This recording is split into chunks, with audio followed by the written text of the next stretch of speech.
I can't take FIU now. This is one of those where Toledo can run the ball. FIU is not that great at stopping the run normally. FIU is all about passing, and they've been very good at passing. I will say one thing is you have to keep in mind that the MAC has been really bad in bowl games. 20-37 ATS in the last 57 bowl games. They've been a big-time money burner. And I couldn't lay points like this with a MAC team against a well-coached team. Having said that, it's really hard to take FIU with the weather forecast that it is. So I'll say that FIU likely would have been a play of mine, but I can't do it with the weather. Yeah, absolutely. If you look at that stadium too, it's really short to the ground. That wind, if it's windy, It's going to go through that stadium. Now, I know that this weather, it should be checked again. It's kind of the end of the storm. It's supposed to be nicer on the next day. So definitely, sometimes the weather blows quicker through an area. So be careful with that one. Totally understand that. FIU can run the ball decent, 4.5, 4.6, I think, yards per attempt, but Toledo is the better run team. But, your point on the MAC is well taken as well. Well, let's move on to the Birmingham Bowl then. A couple high-flying teams we have. Wake Forest versus Memphis. Memphis is laying about 3 points-ish, 3.5. Over-under is bounced up a little bit, around 74. I think I see it at 73 this morning. Yeah, this is a game where Memphis, the question is, can you trust Memphis laying points without Henderson playing? Henderson's a key to this Memphis offense. And I don't like Memphis's quarterback very much. I don't think that, he can be trusted. To me, we've seen him in big games multiple times against UCF, and everybody's seen how that's gone. UCF doesn't really have that good of a defense, and yet Memphis has found ways to lose with Brady White at quarterback. And to me, that's a real concerning sign, because Memphis doesn't play a very good schedule. They don't play that many good teams. Do you really want to lay points with a Memphis team like that? And I will say, I would want to know that Greg Dortch is playing. I know he's listed as questionable with a finger injury here for Wake Forest. Really good playmaker on the outside for Wake Forest. And I think you certainly would see a drop-off if he can't play. Sam Hartman not playing, obviously, their quarterback, but their backup has played pretty well here in the last couple games. To me, it's Wake Forest or nothing, and I do lean Wake Forest if you can get that 3.5 points, especially. I see some 3.5, some 3s now. So Wake Forest plus 3.5 is my lean in this game. I think that Memphis's defense is, time again, that they're not very good. Memphis's offense has been all about the running game. They're without their star running back. So to me, I'm taking a team that's well coached plus the points. And I'm also taking a team that plays in a tougher conference. So, yeah, I like Wake Forest here. Yeah, I agree with you there. My lean is to Wake Forest, and Memphis has not.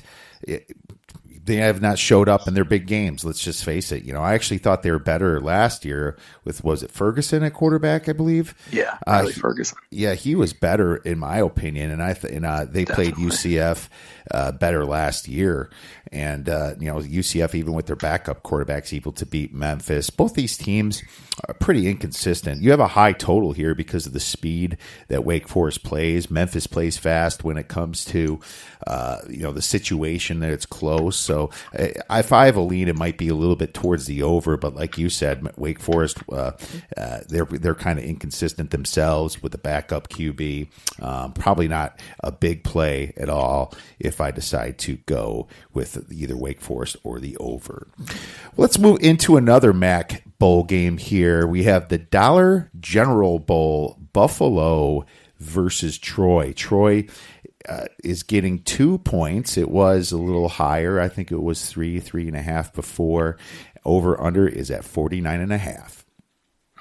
Yeah, I'll say for your listeners, first of all, as I'm looking at this one, the Sharps clearly like Troy. There's no doubt about that. You got 59% of the bets on Troy, 79% of their money on Troy. So we see somebody with a lot of money liking Troy pretty significantly here, to move that line through a really key number, obviously, when you're sitting at 3.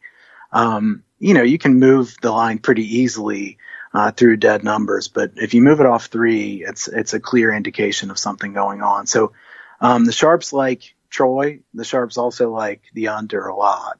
About 50%, about 55% of the bets are on the under, and 88% of the money is on the under. That's why we've seen it go from 53.5 down to 49.5. I have to tell you, I've looked at this game quite a bit, and my lean here is Troy, but I don't think I can pull the trigger. This is one I'm going to look at a little bit more. Troy is not nearly as good without their starting quarterback. And do I really trust them to move the ball and be able to keep up with Buffalo? I don't like backing MAC teams in bowl games. As I just said before, it's been burning money pretty heavily. I think that Buffalo has the best player on the field, clearly, and their quarterback here. And they also have a really good receiver in Johnson. So Buffalo has the better weapons. I think Troy is a team that is highly motivated, and they're very well coached. I'm going to read a quote here from Troy's coach, Neil Brown. He says, quote, "I think in bowl games, it's all about motivation and finding the motivating factors. I think if you look throughout the bowl season, the winners will be the teams that show up the most excited to play. That's our job as coaches, to make sure our guys are excited. We've got a ton to play for here. We're going to have a predominantly Troy crowd, but we've got to go out and perform." So, I mean, this is certainly a one where you have to give a couple points of home field advantage to Troy. And even in doing that, I think it's hard to take Troy if you're not getting points. And obviously if it's +1, I mean, basically they have to win. So, I mean, you're not getting points like you need to be. It's hard for me to take a team like Troy when I'm not getting more points than that based on their offense not being explosive at all. And one thing I wanted to point out about this game that I thought was really interesting, Buffalo's offensive line has really been the strength of their team. Only 12 sacks allowed all season. They've given Jackson time to throw. Troy has racked up 36 sacks this year. That's 12th best in the country. So I think who wins that battle on the line when Buffalo has the ball is really key in this game. Yeah, and I understand the whole fade the MAC narrative that's out there. It scares me a little bit because I think maybe it's almost to the point where could it be time to start back in the MAC? I don't know. You saw this line movement, and Troy is close to home, a couple 100 miles away, but and that's a great speech from the coach and all, but is this really a reward for Troy to play in this bowl game? Yes, they have family in Alabama, and yes, it's close, but they're still, they're still not doing anything. They're staying right there. They're not playing a Power 5 team where they can make a big statement. They're playing Buffalo, and then you have this Buffalo team coming on in with a great coach in Lance Leopold that I think is very motivated. I think the fact that Buffalo has never won a bowl game, they were an FCS team 10 years ago or whatever it was, and the fact they have a great coach now, and the fact that they blew that game against Northern Illinois because they were young and and because they weren't used to the big stage, I think that gives them an even bigger motivational advantage here. You have two amazing players in Tyree Jackson and Anthony Johnson's there, and great point against the sacks. Only 12 sacks this season. That's a great stat right there. But I also think that Buffalo has a ton to prove here. They need to bring a bowl game win for their crowd. I like how Buffalo's traveled this year. I like how they played against the spread. I'm going to go with Buffalo here. I'm going to take them. I'm glad it went under the 3 points. So, like I said, like you said, there's a lot of sharp money against it. So I'm not saying to make it a big play by any means, but my lean definitely, or actually I'm going to play Buffalo -2 here. Let me say in regards to that, I'm pretty sure I'm not going to take Troy. The more I look at this game, I gave some points for Troy and why the Sharps might be liking them. So, it's kind of good if we have a back and forth anyway. So hopefully that's good for listeners to hear each side of it. Having said that, I don't think my money's going to be on Troy. I think that this will likely be a game I just watch. I think that, it makes sense to take Troy when you think about it. being close to home and having a good coach. Like you said, I don't think they have a coaching advantage because Leopold's a tremendous coach. Mm-hmm. Also, I think two really good coaches in this game, but I can understand why the Sharps would want to take Troy with a good defense. The problem is their offense is a lot weaker than Buffalo. And like you said, to some point, once everybody finds out that the MAC's no good in bowl games, at what point is there no value anymore? And I think that was a good point. Yeah, and I believe they're playing on turf as well during this game. So I definitely like the offense in those situations. Let's move on to a bowl I don't know a lot about, and I admit that these are two teams that I'm not even sure if I had a bet on either one of them, but I'm sure you have, Kyle. What everyone loves about you is that you actually concentrate on the teams that are not necessarily in the big names where the spreads are very tight. But I think some of these other teams in the group of five have the biggest chance to make money. So let's talk a little bit about Louisiana Tech versus Hawaii in the Hawaii Bowl here. Hawaii's laying a point, very close, almost a pick'em type game. Over under is up to 61. I think this is a really unique game in that, Hawaii gets to play here. And I mean, that's a huge advantage for them because the other team, you could say, like, hey, it's vacation. I mean, what are they there for? Are they there to win a game, or are they there to spend some time and have a lot of fun? And I think that, usually that would make me want to back Hawaii. Having said that, when I look closely at this game, first of all, Skip Holtz has been really good at getting his team ready to play in bowl games. Now, not all those games have been in Hawaii, so we'll see what they can do in a situation like that. The Sharps like Louisiana Tech here, 50% of the bets, they're exactly 50-50. The money's 70% on La Tech. So that's something for listeners to keep in mind as they go to handicap this game. And I will say, when you look at Hawaii, I look down through their schedule, who have they beaten that's good? I mean, Hawaii has really not played a good schedule. I think Hawaii deserves a lot of credit for being much better this year. I didn't think they'd be nearly as good as they are. But you sit there and you say, okay, so what's their best win? Who is Hawaii beaten? Hawaii is a much improved team. Louisiana Tech, though, has a really strong defensive front. And I think Louisiana Tech is going to be able to pressure the quarterback here. Louisiana Tech has 36 sacks this year. That's 12th best in the country.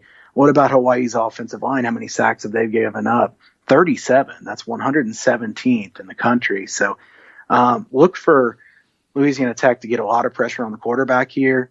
I think Tech is likely the better team here. The question is whether they can get over that disadvantage of going to Hawaii, Hawaii playing a home game, and can Tech be ready to play? Definitely my lean here is Louisiana Tech. I could not take Hawaii in this game. Tech is much stronger in the trenches. I think that's clearly important. Much, much better against the run. So like I said earlier, better run defenses usually do very well in bowl season. This is a game that I haven't decided if I'm going to play it yet, but if I play it on the side, the only thing I could take would be Louisiana Tech. As far as the total, I think I'd lean to the over. The question for Louisiana Tech is their consistency on offense. Jamar Smith, a quarterback, shows glimpses of being very good, but has not been consistent. I think Hawaii can get their points, certainly, but I think Hawaii's going to have some negative plays on offense that they normally haven't had because they're playing against such a good defensive line. So I think my strongest lean in this game is Louisiana Tech. I think you almost talked me into taking Louisiana Tech there. Great points. Hawaii, people thought they were extremely good after the Colorado State and Navy game, but then later we found out Navy wasn't that good. Right. And then, you look at their wins, Duquesne, San Diego State, Wyoming, they got blown out by Fresno by 30. Nevada beat them by 18. Utah State beat them by 39. And then they got that really weakened San Diego State and won by 1 point at the very end here. I think I have to almost agree with you. My only reservation is what kind of state of mind are these, the Louisiana Tech kids going to come in to Hawaii? Are they on business here? Hawaii's playing where they're used to playing. That's my only reservation here. But, seeing Hawaii favored here, I think you might have talked me into taking this Louisiana Tech side. So loving that perspective on there, Kyle. Thanks for that. The First Responder Bowl. We have Boston